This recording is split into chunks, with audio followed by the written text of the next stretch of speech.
ಏನಮ್ಮೆ towel ಎಲ್ಲಿದೆ? ಸ್ನಾನ ಮಾಡಬೇಕು.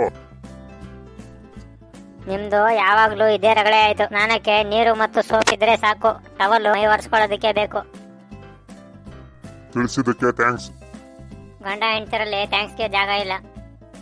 ಟವಲ್ ಎಲ್ಲಿದೆ ಅಂತ ಬೇಗ ಉತ್ತರ ಹೇಳು. ಒಂದು ಮಾತು ಹೇಳಿ, ನಿಮಗೆ ಟವಲ್ ಬೇಕಾ ಅಥವಾ ಉತ್ತರ ಬೇಕಾ? ಟವಲ್ ಕೊಡು. ಹಾಗಾದ್ರೆ ಉತ್ತರ ಯಾರು ಕೊಡ್ಲಿ? ಹೋಗ್ಲಿ ಬಿಟ್ಬಿಡು ತರಲೆ ಪ್ರಶ್ನೆಗಳು. ನಿಮ್ಮ ಮನೆಯಲ್ಲಿ ನೀವು ಆರಾಮಾಗಿರಿ. ನಿನ್ನ ಮಾತಿಗೆ ಜೀವನ ಪೂರ್ತಿ ಚಿರಋಣಿ ಆಗಿರುತ್ತೆ. ಜೀವನದ ನಂತರ ಟವಲ್ ಸಿಕ್ಕಿದ್ಮೇಲೆ ಹೇಳ್ತೀನಿ. ನಿನ್ ಜೀವನ ಟವಲ್ನಲ್ಲಿ ಸುತ್ಕೊಂಡಿದ್ಯಾ? ಜಾಸ್ತಿ ಮಾತಾಡಬೇಡ, ನನ್ನ ಹತ್ರ ಜಾಸ್ತಿ ಟೈಮ್ ಇಲ್ಲ. ಹಾಗಾದರೆ ನನ್ನ ಗತಿ?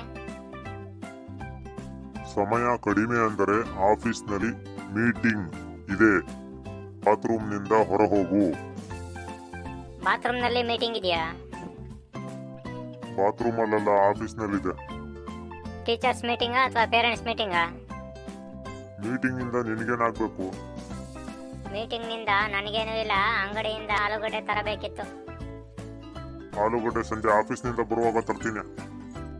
ಬೇಯಿಸಿದ ಆಲೂಗಡ್ಡೆ ತರ್ತೀರಾ ಅಥವಾ ಹಸಿ ಆಲೂಗಡ್ಡೆ ತರ್ತೀರಾ? ನೀನ್ ಫೋನ್ ಮಾಡಿ ಹೇಳು, ತರ್ತೀನಿ. ಆಲೂಗಡ್ಡೆಗೆ ಯಾವ ಫೋನ್ ನಂಬರ್ ಇದೆ ಫೋನ್ ಮಾಡುವುದಕ್ಕೆ? ನೀನು ನನಗ್ ಫೋನ್ ಮಾಡು. ಎದುರಿಗೆ ಇದ್ದೀರಲ್ಲ, ಫೋನ್ ಯಾಕೆ ಮಾಡ್ಲಿ? ಪ್ರಶ್ನೆ ಸಾಕು, ನನ್ನ ತಲೆ ಕೆಡ್ತಾ ಇದೆ. ನಿಮ್ಮ ತಲೆ ಕೆಟ್ಟು ಹೋದರೆ ಆಲೂಗಡ್ಡೆ ಪಲ್ಯ ಹೇಗೆ ಮಾಡಲಿ? ಅರೆ ಅರೆ ಅರೆ, ಯಾರಾದರೂ ಹೇಳ್ತೀರಾ? ಧನ್ಯವಾದದಲ್ಲಿ ಧನಿಯಾ ಹಸಿಯಾಗಿರುತ್ತಾ ಅಥವಾ ಹಸಿರಾಗಿರುತ್ತಾ? ನಿಮಗೆ ನಮ್ಮ ಚಾನಲ್ ಇಷ್ಟವಾದಲ್ಲಿ ಸಬ್ಸ್ಕ್ರೈಬ್ ಮಾಡಿ, ಬೆಲ್ ಬಟನ್ ಒತ್ತಿ ಮತ್ತು ಲೈಕ್ ಮಾಡಿ.